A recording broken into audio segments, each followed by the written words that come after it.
Thank you for tuning in to the Book Marketing Tips and Author Success Mini-Sode podcast. This is Penny Sansevieri and Amy Cornell. And I'm going to kind of let Amy run with this one just because I know she has very strong opinions about the author bio. But I just want to lead off by saying that what's interesting, and part of the reason why we wanted to dedicate a mini-sode to this, is I'm amazed at how many times I feel like authors have overlooked a great marketing opportunity, which is their author bio, where they just kind of slap their resume up there, whether or not it has anything to do with the book that they've written.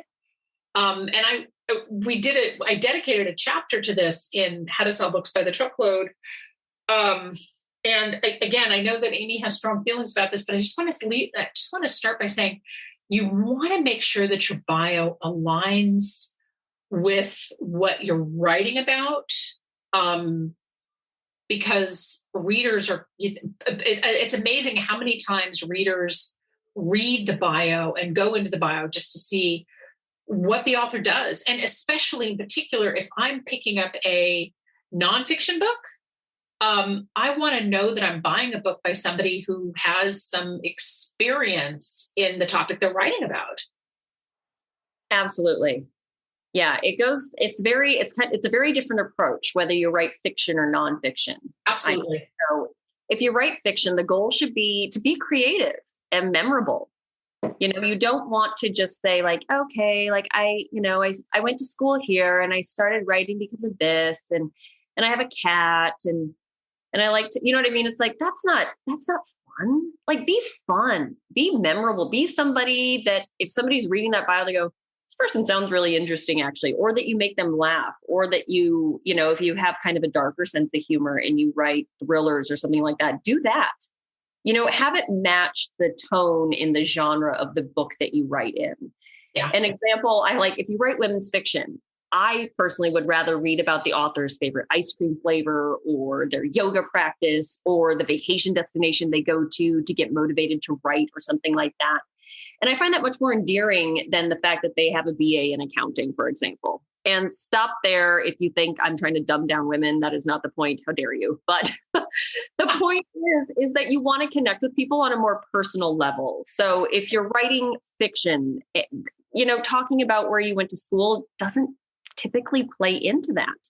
And it doesn't mean you can't put it elsewhere. That's something too, I think, Penny, that people forget, that Author Central actually has a lot of different fields that you can fill out. Yes. People more information on who you are, your brand, all sorts of stuff. But the bio is something that they will most likely definitely read.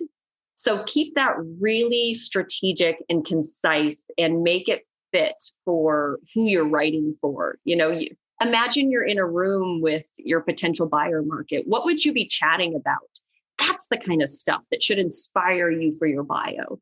Yeah. Not, again, if you're fiction, slapping your resume up there.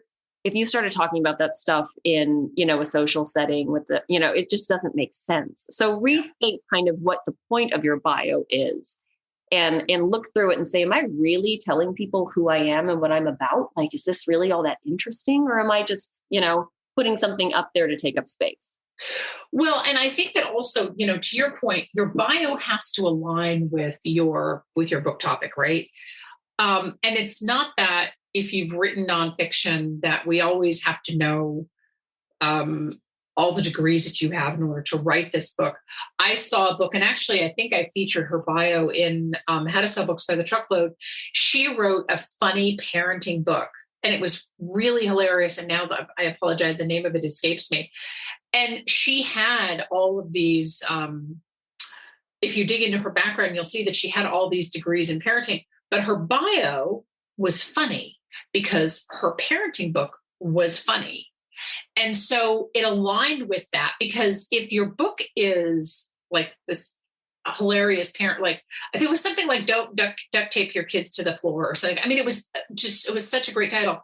And and then if you have this really serious bio like this blah blah, child education or something, that's great, we know what you're talking about, but it should really align with what your book's about. And it's so much a missed opportunity, because then reading her bio, I'm like, oh my God, this person sounds funny. I bet, even though I don't have children, I bet I would love reading this book, because I bet it's like Irma Bombeck laugh out loud kind of funny. Absolutely. I love that example, because really, I think the bio for nonfiction, you really have to think about earning that buy click, Yeah. and you really have to stand out above the competition. And it really is a different buyer psychology for fiction and nonfiction. Yeah, exactly. And I think that you really want to know too, when you're putting together your bio, it's important to know, and this is where, doing a reader profile, which we have a free download for, is important. It's important to know what drives your reader, right? So just back to the parenting book, right? If I'm a parent and I'm seeing this really funny book, I'm not buying it necessarily because I want parenting how-tos. And this author knew that, which is why her bio was funny.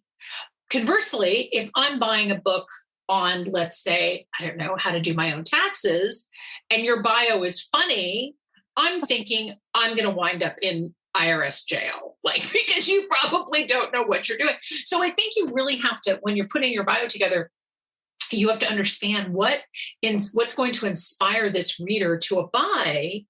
Do they want to get to know you? Very often they do when you're writing genre fiction. Very, very often they do. Do they want do they want to know where that you have degrees?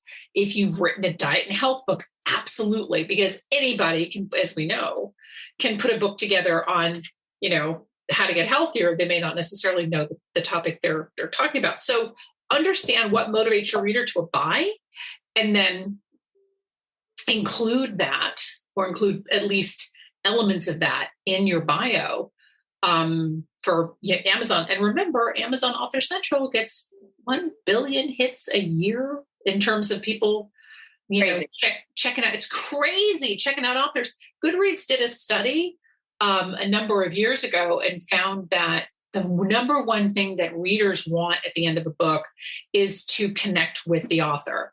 So your author bio is a great way to help foster that connection. And I think is that all we have on the topic of author bios? Because I know we could go on forever. I know we could, but no, this is another, this tends to happen a lot with our minisodes. This is a great reminder, kind of action item. If you're listening to this and you're thinking, I haven't even looked at my bio in a while, use this as an opportunity to put it on your short list, to go review it and see what else you can come up with. Because the great thing is that it's not static. You can make changes to this. So don't worry about kind of testing out different ways to go about putting your bio up there. Try a few different strategies and see how it works for you, and see if you notice a difference in sales or in feedback or signups on your newsletter. There's a lot of different, or follows on social. There's a lot of different ways you may actually see results from this. Yeah. And, Amy and I say this all the time, the details matter. And sometimes really small changes can lead to big results. And I think that one of your maybe action items for the weekend, or I know these minisodes drop on Friday, but is take a look through other author bios in a similar market and get some ideas of what they're doing. And you'll really start to get to know what you like and what you don't like. And then, make those small changes, and you would be surprised what a difference it can make in your reader connection, readers reaching out to you, and certainly and always buying your book. Thank you so much for tuning in to the mini-sode of the Book Marketing Tips and Author Success Podcast. This is Penny Sansevieri and Amy Purnell. We love your feedback and we love a review. So please review this show wherever you listen to podcasts. Thank you. Bye-bye.